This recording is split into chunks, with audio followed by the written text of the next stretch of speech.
How you doing? My name's Trey Schlichting from A Company Mounted Archery Training here in South Texas. I have a lot of people ask me, how do I speed knock? When you're shooting on horseback, you're running a 90-meter course and you have to shoot 3 arrows in 14 seconds on a bouncing platform. The knocking technique is imperative. You have to learn how to do it through feel and tactile sensation. Also, if you watch yourself knock, it slows you down. And when you're running at 10 meters per second, each quarter second is going to make a heck of a difference on whether and how much time you have to get those arrows off and whether you can hit the target at all. The hardest thing I had to learn when I was learning to do this myself was how to do the speed knocking and blind knocking. Blind knocking simply means that you do it without looking. You're looking at your target and you're knocking. And believe it or not, you can test yourself when you learn these techniques and time it. If you watch yourself, it'll take at least a quarter second longer if you're watching rather than if you're looking at the target you intend to hit. So what I'm going to do now is I'm going to show you 3 different speed knocking techniques. There are several of them out there, but these 3 are the basic ones, and I'll explain to them the pros and cons of both of them. I'm going to come up a little closer here so you can see what I'm doing. The first that you're going to notice here is the knock. I've flared these knocks out with a pair of needle nose pliers so it makes it easier, so it funnels them on to the arrow. I hope you can see that clearly. Basically, for speed knocking, you're going to grab the arrow, I'm going to thread it through, I'm going to come back and grab the knock. Once you feel the knock here, then you can sit there and you can index it. The easiest way to learn the speed knocking is to grab it this way and have the horns of the knock right at the first crease of your thumb. At that point you leave one horn sticking out. Then you slide your hand forward, I'll turn the arrow this way, and you run your thumb along the edge of the string. Then you come backwards with it, pulling the arrow onto the string, and you push up until it hits the knock. Again, I'll do that slower. You come this way, you feel the string with your thumb, you slide it back, hit the string, and you pop it in place. A slightly more advanced technique is instead of using your forefinger and your thumb, to use your middle finger and your thumb, especially for people that do a Mediterranean release or perhaps a tertiary release. In that case, you grab the knock thusly between these 2 fingers. You'll thread it up through the string. You'll come up, you'll run your thumb against the string, and you'll do the same thing, pushing the horn out, and then your fingers are already in the place for a Mediterranean release.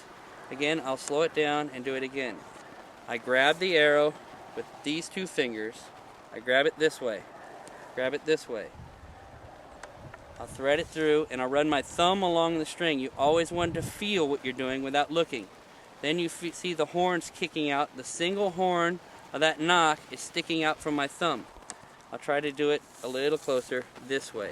You can see as I pull back. Then I take my middle finger, slam that in place, and I'm ready to shoot. This is a very quick technique when you learn it. However, the drawback on both of these techniques is when you're on a bouncing horse and everything is jostled around.